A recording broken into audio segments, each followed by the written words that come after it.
누가복음 19장 28절부터 44절까지의 말씀,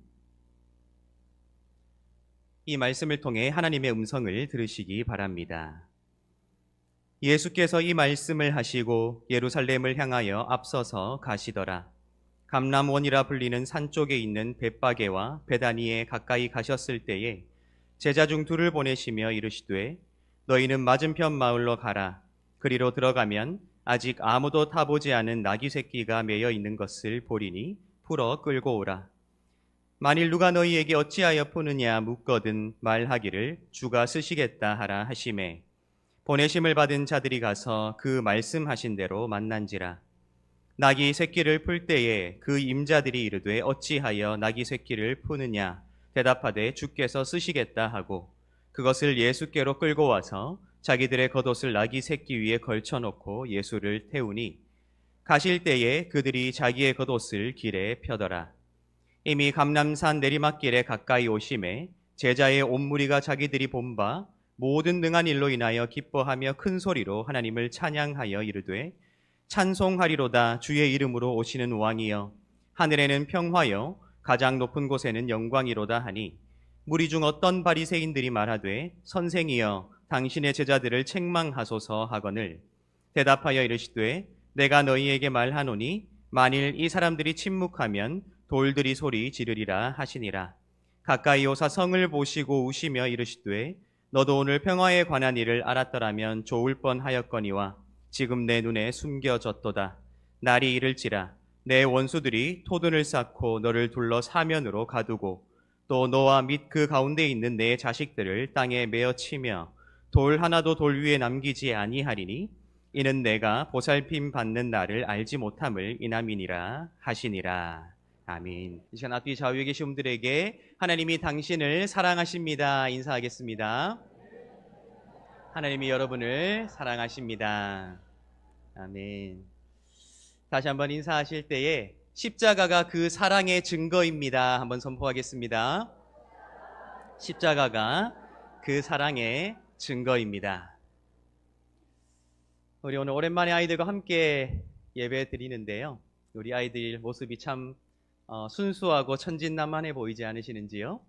아마 예수께서 가장 사랑하는 자의 모습이 저러한 모습이 아닐까라는 생각을 해보게 됩니다. 우리 함께 예배드리는 자녀들에게 하나님이 너희를 너무너무 사랑하신단다 인사하겠습니다. 하나님이 너희를 너무너무 사랑하신단다. 아멘. 날마다 우리도 그러한 하나님의 마음으로 하나님의 사랑으로 서로를 사랑하며 또 우리 자녀들을 키워내며 그렇게 주님 안에 함께 성장해 나아가게 되기를 예수님의 이름으로 축복합니다.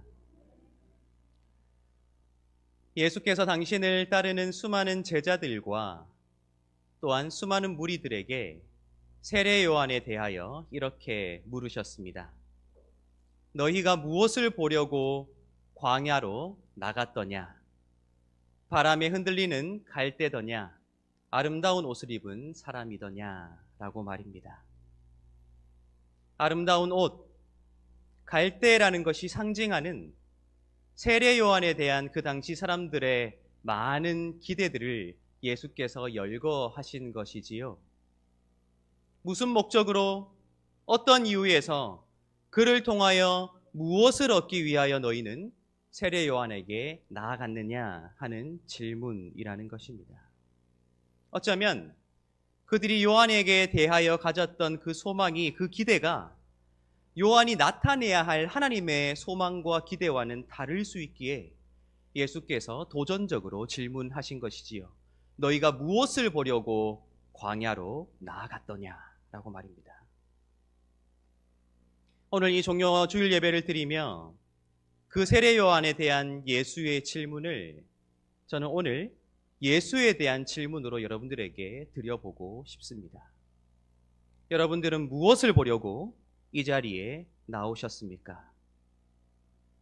여러분들은 무엇을 보기 위하여 예루살렘에 예수와 함께 입성하겠다 다짐하고 계시며 여러분들은 무엇을 기대하고 소망함으로 예수의 십자가 앞에 함께 서겠다 다짐하셨는지요? 어쩌면 날마다 우리의 신앙이 항상 그러한 질문 앞에 서 있는 것이 아닐까 우리가 생각해 보게 된다는 것이지요.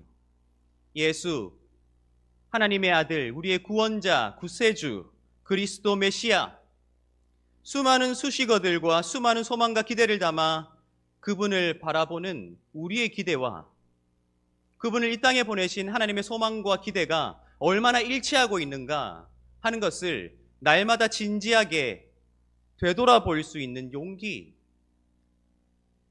그렇게 다시 한번 십자가 앞으로 돌아가서 가장 순수한 마음으로, 가장 겸손한 마음으로 예수를 보내신 그 하나님의 소망과 기대에 내 생각을 맞추어 드리는 일, 어쩌면 그것이 예수를 따른다고 고백하는 우리의 신앙이 가장 먼저 회복해야 할 용기가 아닐까라는 생각을 해보게 된다는 것입니다. 여러분들에게 다시 질문드립니다. 여러분들은 무엇을 보려고 이곳에 나오셨는지요? 여러분들은 무엇을 기대하고 무엇을 소망하며 예수의 십자가를 바라보고 계시는지요? 여러분들의 마음속에는 어떤 기대가 있기에 예수의 십자가를 나도 지겠다 결단하셨는지요? 오늘 우리가 읽은 말씀에는 예수께서 예루살렘에 입성하실 때에 어떤 일이 있었는가 하는 것을 기록하고 있습니다. 우리가 잘 생각해 보아야 할 것은 누가복음은 다른 모든 복음서들과는 달리 예수께서 예루살렘에 입성하실 때에 누가 예수를 향하여 소리쳤는가 하는 것을 조금은 다르게 기록하고 있다는 것입니다. 놀랍게도 예수께서 예루살렘에 입성하신 이 일은 네 권의 복음서 모두에 기록되어 있지요. 네 권의 복음서에 모두 기록되어 있는 일은 그리 흔치 않기에 굉장히 중요한 일이라는 사실이 그 자체만으로도 우리에게 전해지고 있다는 것입니다. 마태복음, 마가복음, 요한복음, 다른 여타의 복음서에는 예수께서 예루살렘에 입성하실 때에 따르는 수많은 무리들이 예수의 앞에 겉옷을 펴고 종려나무 가지를 펴고 그를 향하여 호산나 외쳤다 기록하고 있지만, 오늘 우리가 읽은 누가복음에는 그렇게 외친 자들이 누구인가 하는 것을 정확하게 명시해 주고 있지요. 우리 37절을 한번 읽어보도록 하겠습니다. 37절입니다.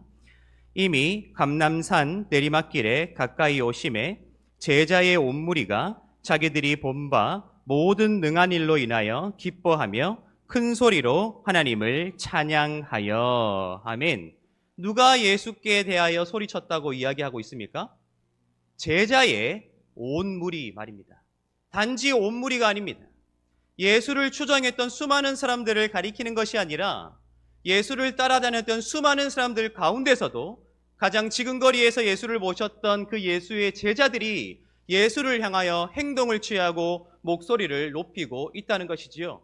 광고하는 것입니다. 선전하는 것입니다. 마치 로마의 황제가 행차할 때에 그것을 광고하였듯 예수의 제자들이 스스로 측근이라 자처했던 자들이 예수를 향해 외치고 행동하기 시작했다는 것이지요. 그런데 이 제자의 무리가 예수께서 예루살렘에 입성하실 때에 이렇게 행동하고 외친 이유가 무엇이라고 기록하고 있습니까? 37절 하반절을 보시기 바랍니다. 제자의 온 무리가 자기들이 본 바 모든 능한 일로 인하여 기뻐하며 큰 소리로 하나님을 찬양하며 라고 되어 있습니다. 제자들이 외치기 시작했던 이유가 무엇입니까?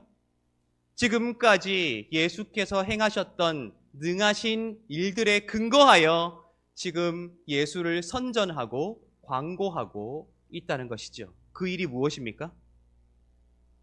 병자를 낫게 하고 눈먼 자를 뜨게 하며 앉은 뱅이를 걷게 하고 죽은 자를 살리시는 그 놀라운 기적을 베푸신 그 초자연적인 일을 행하신 그 예수의 모습에 근거하여 지금 예루살렘에 입성하는 예수를 광고하고 있는 제자들의 모습이 우리 머릿속에 그려지고 있다 하는 것입니다.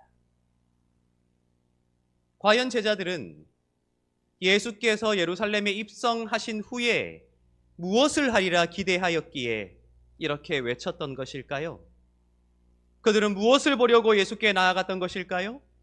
그들은 무엇을 소망하며 무엇을 얻기 위하여 지금 예루살렘 그 성문에 예수와 함께 발을 딛고 있는 것일까요? 그들이 외쳤던 바 호산나 우리를 구원하소서 다윗의 자손으로 오시는 이여 라는 그 고백이 무엇을 담아내는 고백이기에 그들은 이렇게 화려하고 크게 소리치며 예수를 칭송하고 예수를 광고하다가 정작 예수의 십자가 앞에서 그들은 단 한 명도 남지 아니하고 다 도망쳤던 것일까요? 어쩌면 오늘 이 말씀은 우리에게 우리됨을 돌아보아야 한다는 예수의 엄중한 경고가 아닐까라는 생각을 해보게 된다는 것이지요. 그 입술의 고백은 합당하나 그 입술의 말은 합당하나 그들이 외치는 그 내용은 합당하나 그 합당한 내용에 자신들의 삶을 담아내지 못하는 자들이 어떠한 자들인가? 그 합당한 찬양에 자신들의 기대와 소망을 하나님 앞에 내려놓지 못한 자들이 결국 어떠한 결말을 맞이하게 되는가 하는 것을 우리에게 엄중히 보여주고 계신다는 것이지요. 앞에서 광고하고 떠들어대며 큰 소리로 외쳤던 그들이지만 그들의 기대가 그들의 소망이 하나님의 기대와 소망과 달랐을 때에 그들은 손쉽게 하나님을 예수를 버릴 것이라면 어쩌면 겉으로 옳아 보이는 것, 겉으로 화려해 보이는 것, 겉으로 그럴듯해 보이는 그 모든 것들이 다 무슨 소용이 있느냐고 우리에게 예수께서 직접 질문하고 계신다는 것이지요. 이제 예루살렘에 들어가면 지금까지 우리에게 행하셨듯 놀라운 기적을 베풀어 세상을 뒤집어 엎으시고 왕으로 군림하실 예수를 기대했던 그 제자들, 그 기대를 담았던 제자들의 외침과 행동이 우리는 머지않아 곧 무너지게 될 것이라는 것을 알고 있을 터인데 2000년 전 그 제자들의 기대가 아니라 나는 무엇을 기대하고 있는가? 나는 무엇을 소망하고 있는가? 어쩌면 우리 스스로가 무너지기 이전에 먼저 그것을 깨달아야 한다고 예수께서 기회를 주시는 것이 아닐까 우리가 생각해 볼 수 있어야 한다는 것입니다. 나는 날마다 죽노라 고백했던 바울의 고백. 이제 우리의 감정을, 우리의 생각을, 우리의 기대를, 우리의 소망을, 우리의 종교성을, 우리의 관습을 주님 앞에 죽여야 할 때입니다. 오늘 우리는 예수께서 제정하신 이 성만찬을 함께 거행하게 될 것입니다. 주님의 몸과 주님의 피에 참여하게 될 것입니다. 여러분들은 주님께서 베풀어 주신 이 밥상 앞에서 무엇을 발견하셨는지요? 목수였기에 머리 둘 곳조차 없었던 그분이었기에 그분께서 베풀어 주신 가장 초라한 밥상 앞에서 여러분들은 무엇을 발견하셨는지요? 그저 빵 한 조각과 마실 것 한 잔에 담겨져 있는 그 예수의 그 희생과 헌신이 어쩌면 내가 생각했던 그 방법과 내가 생각했던 내용으로 채워지지 않을지라도 하나님의 방법과 하나님의 기대와 하나님의 소망을 이루어 놓을 수 있는 놀라운 방법이 될 수 있다면 내가 마땅히 그것을 내 삶으로 받아들이겠다 하는 기대가 이 밥상을 보는 우리의 눈에 먼저 또한 우리의 마음에 먼저 우리의 입술에 먼저 고백되어져야 할 것이 아닌가라는 생각을 해보게 됩니다. 예수께서 예루살렘에 올라가신 목적은 분명합니다. 군림하는 것, 초자연적인 기적을 베푸는 것, 세상이 기대하는 방식으로 세상을 다스리는 것이 아니라 철저히 자신을 찢는 것, 피 흘리는 것, 고난당하는 것, 세상에서 가장 낮은 자리에 처하는 것. 그것이 사람들의 기대와 소망과는 달리 예수께서 걸어가신 길이자 하나님의 방법이었다 하는 것입니다. 여전히 우리가 살아가는 세상은 어지럽고 복잡합니다. 여전히 싸우고 있고 여전히 분열되어 있습니다. 여전히 누군가는 신음하고 있고 여전히 누군가는 굶주리고 있습니다. 여전히 누군가는 아무도 모른 채 홀로 생을 마감하고 있습니다. 세상을 바꿀 수 있는 방법은 그 세상을 하나님의 나라로 만들어 갈 수 있는 것은 교회가 권력을 가지게 되고 교회가 재산을 불려나가게 되고 교회가 힘을 휘두를 수 있게 되는 것이 아니라 우리 스스로를 찢어내는 것, 우리 스스로를 죽이는 것, 우리 스스로 고난에 자처하는 것, 그렇게 우리 스스로 십자가 위에 달리는 그 예수의 길, 하나님의 방법만이 세상을 바꿀 수 있다. 예수께서 우리에게 그렇게 말씀하지 않으시는가? 우리가 생각해 보아야 한다는 것입니다. 이제 우리가 성찬에 참여하게 될 것입니다. 이 예수의 몸을, 예수의 피를 나를 향한 것으로 고백하십시오. 예수께서 나를 위해 찢기시고 피 흘리셨듯 나도 누군가를 위해 찢기겠다, 피 흘리겠다 고백하십시오. 그 하나님의 방법이 나를 변화시키시고 우리를 변화시키실 것입니다. 날마다 그러한 믿음으로 십자가 앞에 다가서 그 십자가를 나의 십자가로 지고 예수의 길을, 그 하나님의 방식을 행해 드릴 수 있는 저와 여러분들이 되시기를 예수님의 이름으로 축복합니다. 기도하겠습니다.